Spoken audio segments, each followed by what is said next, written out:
greetings, fellow humans, and welcome to the Book Wormhole.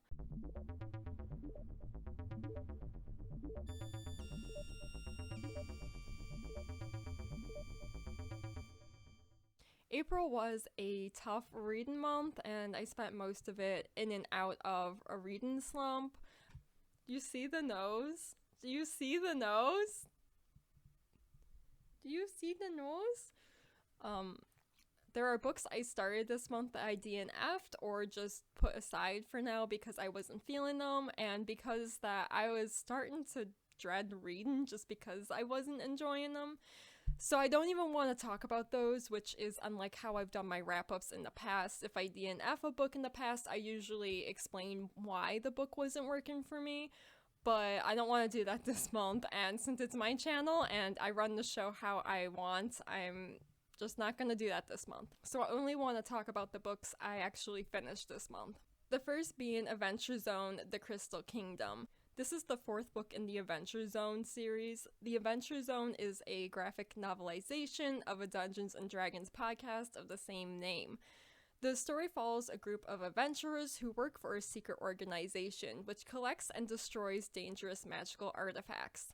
In this book, the team goes to a floating research station in order to retrieve the Philosopher's Stone before it turns the whole world and all living things into crystal. My thoughts on this one pretty much entirely aligns with the last time I reviewed an Adventure Zone graphic novel. I think overall the book does a great job of translating an audio story into visual formats. I love the art, and the characters are always so recognizable despite the lack of description they are given in the podcast. However, a lot of the humor from the podcast is missing. No doubt because it's 10 hours of audio content they're trying to squeeze into one book. One of the jokes that they did keep in the book that didn't land the same because notable background for the punchline was a scene that was missing from an earlier book. The book tries to keep the joke where Magnus has a thing for ripping off robot arms, but in the graphic novel, this is the first time Magnus has encountered a robot. Whereas in the podcast, one of the trials the crew underwent in order to join the Bureau involved fighting a bunch of robots, and Magnus kept a bunch of their arms as a souvenir. And for the next 30 episodes, the crew doesn't encounter robots again until now. I honestly didn't notice this scene's absence until I was reading this book though, so I don't mind that they removed that earlier scene for the sake of condensing story. But without it, the joke doesn't land when Magnus sees a robot and immediately thinks, I'm gonna rip its arms off. So it's weird to me that they chose to keep the joke in. I do like the added banter and flirtation between Taco and Kravitz, and how the book gives the two more time together for the start of a mutual attraction towards each other to form, because in the podcast, it kind of felt random and forced when the two later get together. They have a lot better chemistry in the graphic novel. But on the other hand, I felt the book really rushed to developing friendship between Magnus and Carrie, which is a shame because this is the first time Carrie is introduced. And from the podcast, this is the only really developments we see friendship-wise between Carrie and Magnus, whereas later they're just close friends. I gave this one 4 stars. I really liked it, but compared to the others in the series, this felt like the weakest book so far. Light from Uncommon Stars by Ryka Aoki. Legendary violinist Shizuka Satomi has made a deal with the devil. Her soul will be spared from hell if she delivers 7 souls in her place. After damning 6 of her students already, Shizuka seeks her final soul, and when she meets runaway transgender teen Katrina, she believes she has found what she is looking for. Meanwhile, the local donut shop has a secret of its own, run by a family of aliens in disguise who have fled their home, which is riddled with war. Head of the family, Lantran, balances taking care of her family, running the shop, building a portal back to her homeworld, and now newfound feelings for an attractive frequent customer, which so happens to be Shizuka. I already read this with Joan from the Rabbit Hole, and I will link the live discussion we did together in the description below. I highly recommend watching it because Joan has some very different opinions on this book, and being able to talk about this book together gave me a greater appreciation for it. This book is a really interesting mix of sci-fi and fantasy, but mostly taken place in a contemporary setting, namely in the city of San Gabriel. The setting is so vivid and well lived in, I feel like I was actually there. This book is such a love letter to violin, and while I have no background in violin, I never felt alienated by this aspect of the book, but rather immersed in a world and passion I have no personal experience in. I was thoroughly engaged with all characters and liked how all main characters explored different aspects of womanhood, often overlapping with each other in unexpected ways. I also like that for Shizuka and Lan to be love interests for each other, they're both characters who are flawed and at times in disagreement with each other. They truly felt like equals to me, and their disagreements were rooted in reality rather than for the sake of drama. I think they challenge each other's shortcomings as well as bring out the best in each other, which makes it a romance plot I thoroughly enjoyed reading. I loved Katrina's personal journey. I think it well balanced the hardships with a narrative that is ultimately positive. I like that her story is mostly about carving out her own path and doing things a non-traditional way, which I think parallels the experience of being LGBT in a society where expectations are built around the assumption that everyone is cis and straight.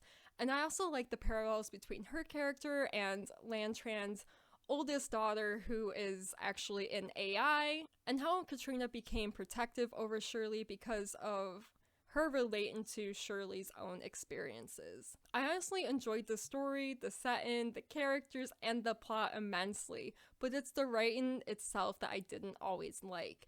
The writing was eccentric in a way that felt sloppy and at times pulled me out of the story entirely. Paragraph breaks felt exceptionally random, and there wasn't any differentiation between paragraph breaks, which indicate a scene change, a POV change, or even just a paragraph break for a dramatic pause. And the last part didn't always work too, because it felt more like a formatting error, which I'm gonna guess is not the case because this book is from a big publisher. I'm all for head hopping, but the POV changes were excessive to the point that I found them annoying. POV would change randomly and frequently, and sometimes during conversation, which I found irritating. And oftentimes, while I could tell the story changed POV, I had no idea who we were following. There's also times where characters know things that they shouldn't with no offered explanation as to how they acquired this knowledge, such as Katrina knowing Lan is an alien. Yet the book never shows when or how Katrina finds out. She's just really cool with Lan suddenly pulling out all this alien technology. Honestly, if not for the writing style, this would have been a 5-star read, but I cannot ignore how often the actual writing turned me off at times, and that's honestly not a response I have often while reading, so it's worth noting. So I ended up giving this one a 4 stars, but I am really interested to see what Ryka Aoki puts out next. Animorphs, the Alien by K.A. Applegate.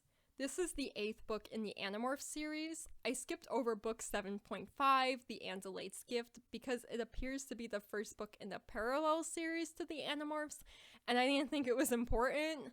Like, look, there are so many books in the Animorphs series, I don't think I'm gonna read all the tie-in series, unless I want to go back and do so after reading the core series.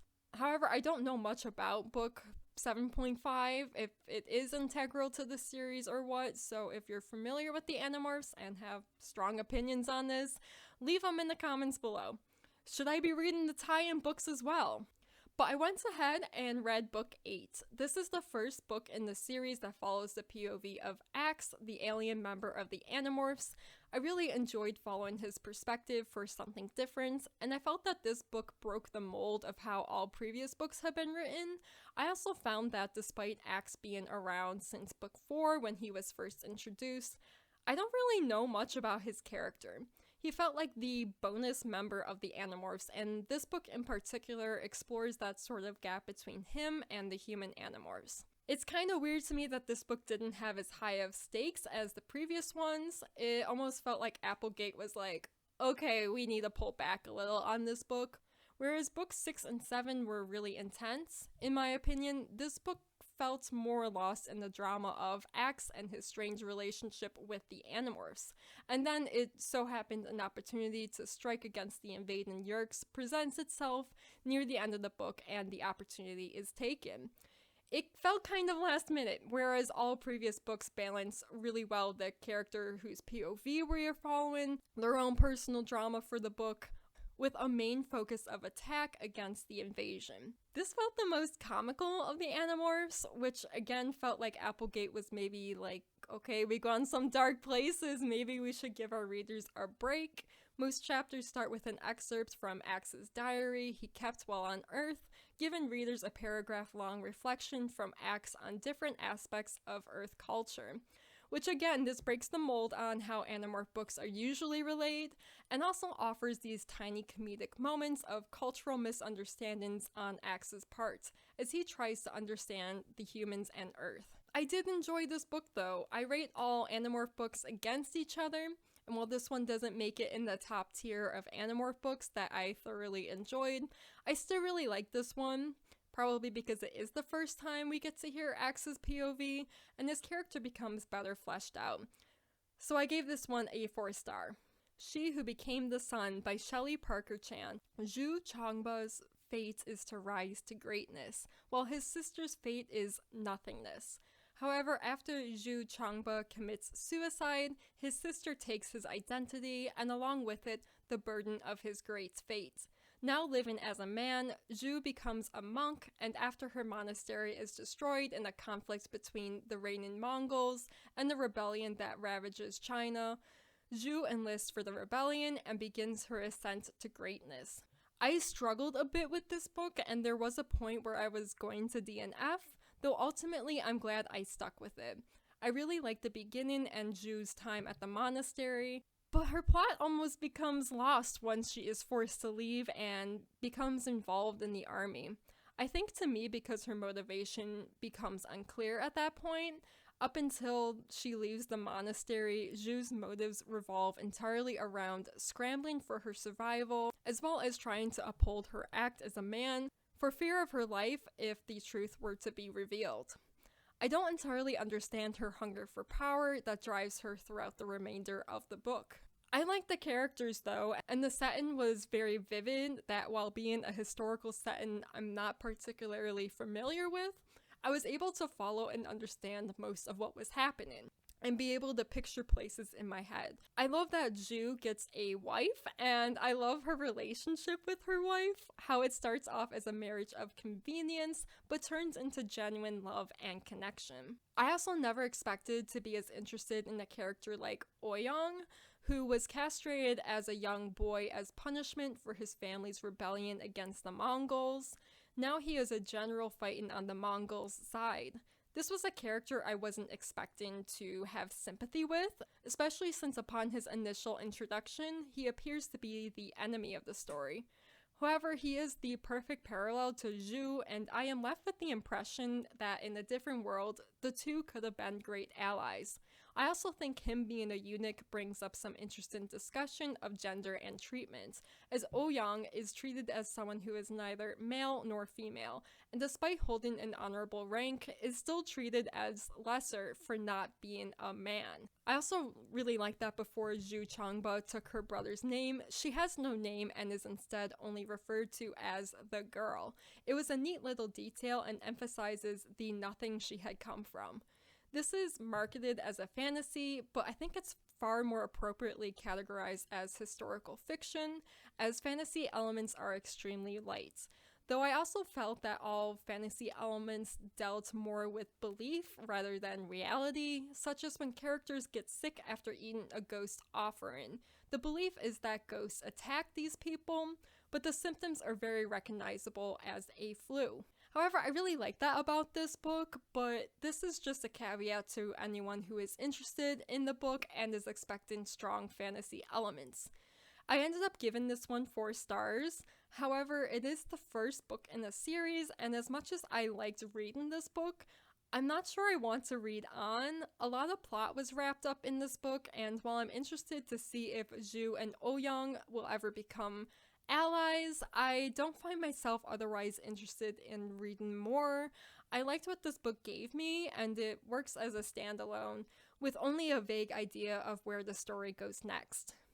And the last book I read this month was my classic pick, Orphans of the Sky by Robert A. Heinlein. This book was originally published in 1963, but it is made up of 2 short stories that were published in 1941. The universe is only 5 miles long and was created by Jordan. These are things Hugh Hoyland believed until he was kidnapped by mutant humans living in the forbidden upper levels of the ship and shown the stars. Hugh returns to society a heretic, questioning the well-accepted belief that the trip to Centaurus is a metaphor for death, but an actual journey the ship is on to a new planet.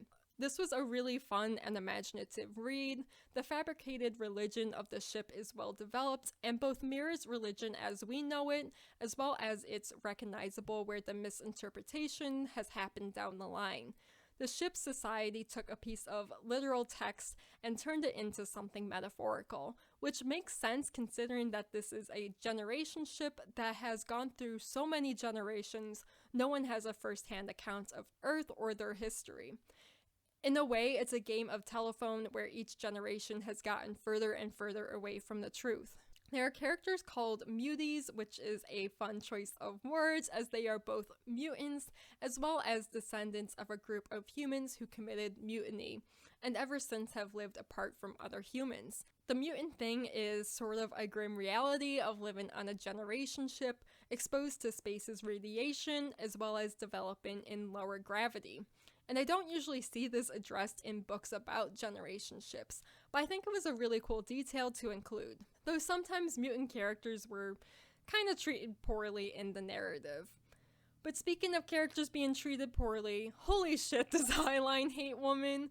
Women barely have a presence in this book, but whenever there is one in a scene, Heinlein goes out of his way to mention how stupid, incapable, inconvenient, irrational, etc. women are. It really detracts from the story at times, as I don't think misogyny has a place in the world building, or if it does, it's never fully explored. It mostly feels like this is the author's personal opinion seeping through. Fortunately, this is such a tiny portion of the book, and most of it occurs near the end, or else I probably would have DNF'd this book. Mostly it comes across as obnoxious, and it serves no purpose except to ruin an otherwise really enjoyable book. So I had to knock off a star for that, and this one is also a 4-star, completing my month of 4-star reads. Next month I will be doing a buddy read of Ancillary Justice by Ann Leckie with Jonathan from Words in Time. At the time I upload this video, the show has already happened, so I will be linking it in the description below as well, and I'm hopefully finally gonna get caught up with my wrap-up videos this month. So hopefully I will no longer be a month behind moving forward, but we'll see. Thanks for watching this video, support your local library, shop independent when you can, and until next time, please stay tuned.